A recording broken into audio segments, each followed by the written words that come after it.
Testing, testing. Hello, hello, hello.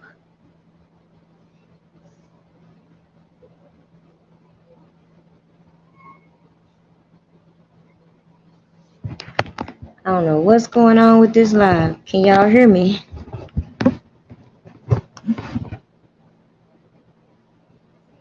Testing. 1, 2, 3.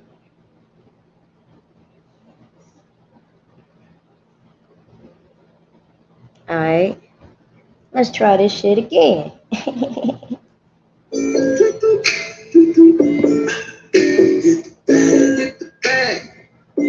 niggas know what it is. Now we get the bag. And you know we get the bag. And you know I get the bag. We get the bag. Look at the whip. Look at the whip. Check out the wrist. Check out the wrist. Walk in the club. Walk in the club. Already lit. Already lit. Got niggas on way. Hold up. Got bitches on go. Come on, got purple out of pie, so you know we gon' blow, She throwing pussy, so I'm throwing money.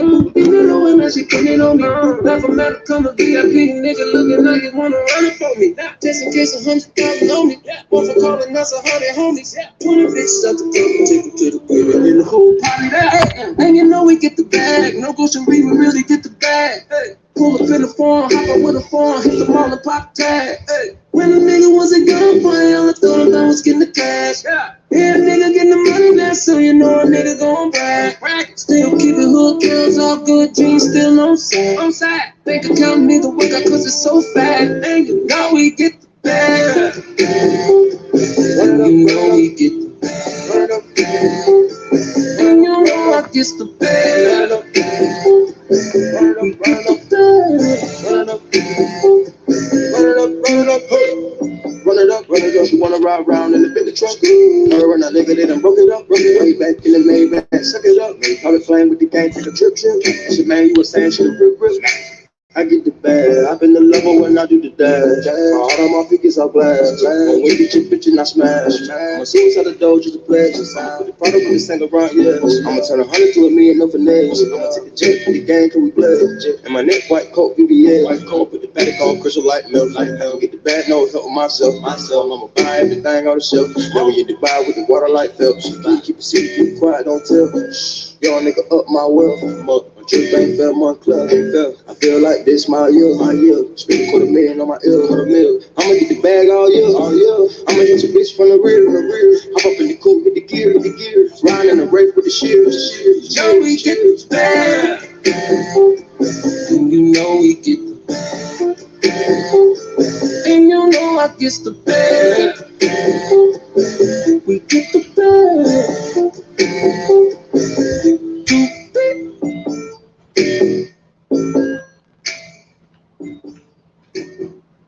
All right. I guess the ones that's true to the game, we know why we're here. The $1,000,000 question when we first started this journey. Why ain't R. Kelly speaking up against these allegations? We keep hearing the media talk about how everybody knows this and everybody knows that. However, if you did a little digging, you would realize it's funny how it wasn't a problem to a certain time period in which I believe certain people used clout chasers to their advantage. Why do I say that? Well, if you've heard a little bit of the audio from R. Kelly on these platforms, you will notice that he's talking about the corruption within this BOP officer, correct? And we all know that a specific blogger come out here and told us that she had access to this information. She passed it to Jane Doe's father. They sent all this information to the Jane Doe. Some of us watched a lot of tampering with this specific Jane Doe, and in my opinion, she was needed in order to cooperate to validate all these other Jane Does whose allegations don't mean shit. Okay? So, in a nutshell, if people start paying attention to the outcry that's coming now and focus on this BOP, it will unravel a whole slew of corruption, not just with the BOP, in my opinion.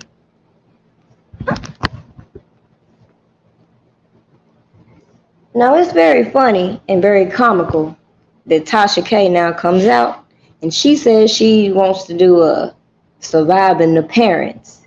Now, in reviewing my content, you will notice that the number one issue I had, and some of you witnessed just like I did, was when she first came out and enlightened the public of this Homeland investigation that would turn out. But same thing I said then is, how would she know about said investigation if, according to the news, all of this investigating came as a byproduct of surviving R. Kelly? So let's dig a little bit deeper. Let's hypothetically say they've been investigating the man since the first trial, as some will speculate. Well, wouldn't it be common sense that they would have had way more evidence than they had instead of compiling a whole slew of so-called bad act witnesses in order to corroborate their case? Now I'm going to drop the link at some point because I do want some other people to come on up and join. Shout out to everybody in the chat. What's up, bro? Dana J, I see you down there. J Rock, Miss Lady T. But Gemini, everybody in the chat, shout out to y'all. But it don't take a genius to put two and two together to realize I don't necessarily think R. Kelly is expecting specific people to do anything about some of the things that he's exposing. I, as I said then, believe it's to create people to start talking about the issue at hand, because this not only affects Robert Kelly, it affects all inmates who might not have the same celebrity factor as R. Kelly, but has the same rights. And I find it very fucking funny that you have people being accused of murder and all this other shit who can get a bond and properly defend themselves. Meanwhile, this man was denied so many opportunities to get a bond, as we watched individuals from the outside come in and have so much interaction with his legal defense. Meanwhile, everybody's still asking the same questions. Why don't R. Kelly speak up? He tells you, even in the past case, his attorneys advised him to stay quiet. Just like anybody with common sense would know, when you have an ongoing investigation, you would remain quiet. But I don't expect people who don't even realize in certain locations, they don't even Mirandize you anymore when they arrest you. They tell you some shit like the judge will read you your rights in court. Meanwhile, what the hell does that say in between the time you got arrested and the time you go to court? Ain't it still your right to be read your rights, Mirandized? But people don't like to talk about the issues at hand because the news did such a great job making this a whole shit show. Nobody wanted to talk about it when it really would have made a better impact. See, it's cool that some people who turned a blind eye are now interested in hearing R. Kelly, Robert Kelly's side. But it's fucking funny. That's what his supporters have been saying. Just my opinion, if you review things like the Boondocks and all of the other comedic satire that's been put out all these years, it's almost like the public has been groomed to automatically assume R. Kelly's supporters don't know what the hell they talking about. We're delusional and we're crazed fans. So for those sitting at the back of the bus, let me enlighten you. We ain't got to sit at the back of the bus no more, boo-boo. Come on to the front. Because what I've been telling you is that I can sit back and watch all of this fuck shit play out and not involve myself. Watch the people who so anxiously did, and watch how everybody want to keep tiptoeing around the facts. Now, if we're going to call out corruption on one end, we ain't just going to tiptoe around all of the corruption, all of the criminal complaints that should have been in place, and all of the misconduct investigations that should have occurred along this whole process. instead of watching a man be convicted not once but twice, watching so-called witness be paraded around like some goddamn movie stars and shit. And then the prosecutors try to build this shitty ass case about witness intimidation, obstruction of justice. So you mean to tell me they didn't watch the same things we watched? They didn't hear their co-conspirators. They didn't hear their informants. They didn't hear none of the stuff we heard that exposed the corruption within this case from the beginning. But let's focus on the issue at hand, because I'm going to play the audio of the latest, which was on Kwame Brown's channel. The link is on my community tab if y'all want to go look at the whole live. I personally ain't going to watch a whole 3-hour live. And like I've said before, it's not necessary for the supporters like me, like Dana J, like some of the other real supporters who know what's really going on, to distinguish the clickbait, to distinguish from all of this newfound interest from the gangsters. It don't take a genius to recognize that R. Kelly is laying out. If they could find him guilty of a RICO, what does that say about all these gang individuals, as I've said before? You got people who did this docuseries, said all these hood niggas was in the back. But ain't nobody had sense to get ahead of none of these salacious stories. But now, when the appeal's coming out, everybody's wanting to be razzle-dazzle about what R. Kelly's saying, when I've documented it all right for you. Just take a trip down my community tab, because everything that he said, I can validate, and that ain't no conspiracy contrary to what DJ Glad had to say. And it's just funny when I see these individuals that do these interviews going back and forth about who's working for the feds, when I told you clear as day, this they platforms. The fuck you mean? So with that being said, there was a lot of interference within this case, but we're going to focus on the BOP.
and do their lives uninterrupted.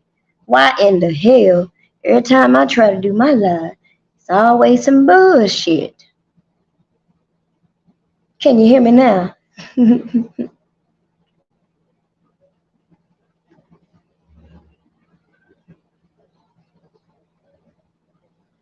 Oh my goodness, this mess. Mic check, mic check. Am I back?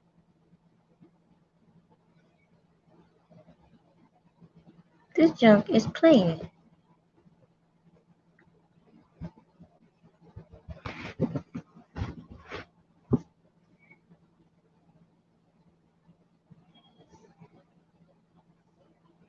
All right, I don't even know what I just said, so I think it might be best for me not to play nobody else's content since my live already bullshitting. So, like I said, the Kwame interview and the WAC 100 interview is posted in my community tab. Now, I want you to go and listen to the words straight from his mouth. And when you review my content and what I'm about to tell you and walk you through that I documented, that I personally can say is true, then maybe it will put more context to the fact that just like hell, Ice Cube can go on his Gatekeepers tour and all these other artists can come out and do their subliminals when they in these fucked up contracts. The message has been right in people's face this whole time, and a lot of people downplayed it. And even when Kwame Brown or WAC 100 said something about it in the past, again, they had these big platforms. The supporters only had so many ears. So with that being said, it don't take a genius to recognize why it's necessary for R. Kelly's voice, his voice, to validate some of the information that has been documented that will come back in his appeal. Now, people want to focus on this BOP, this one Jane Doe, but like I said,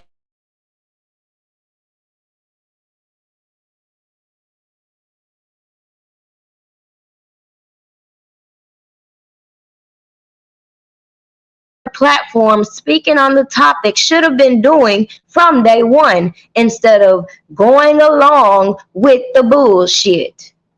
Now, that was the main message I wanted to get out because my live is obviously tripping, but the things that he's talking about, number one, if you review his paperwork, you would notice that he had a conflict of interest hearing a while back, right? And it involved a specific defense attorney by the name of Nicole Becker. Now, we have documented so much jankiness that went on around all of this defense team that it is blatantly clear the man had an ineffective counsel. So when you go back to this hearing and you review that it's a possibility R. Kelly was blinded to the fact that his defense was obviously working against him, which is why if you review why they were denying his bond, the prosecutors were telling people, telling the judge, making it known this defense team ain't right. Okay? So then when you have them paired up in a docuseries that happens to document the flip from Azriel Clary being a loving, devoted girlfriend to the star witness everybody needed her to be, it should be no brainer that if you factor in that, number one, R. Kelly comes out after being convicted, after reviewing everything that happened to him, not to me, not to anybody who saw it play out, but to come out here and say, hey, I've been informed that this witness had contact information or my jail records, my attorney information. People were feeding her certain things, which is why she decided to cooperate. Even though she was always in the indictment, it should shape why certain people were coming out abusing these platforms to get others to stick to these scripts they put into play. Now, moving on past the conflict of interest hearing, when The judge asked him, does he want to proceed with Nicole, which had a strange kind of relationship with so many individuals, including the Jane Doe? He decided to proceed. But with that being said, his power of attorney came in and fired other council members, brought in other defense people, then brought in individuals who claimed to be doing things on his behalf that clearly came back to bite him in the butt.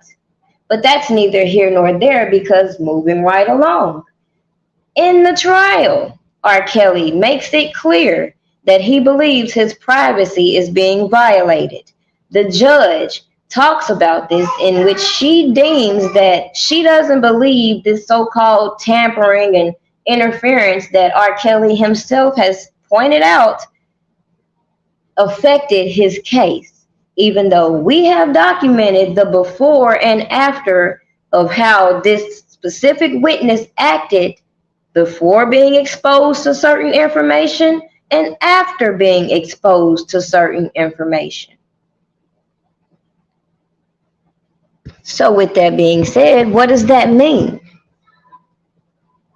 Well, think about the fact you also hear the media playing with his music, talking about the prosecutors seeking all these royalties for these accusers to get therapy and all this other bullshit.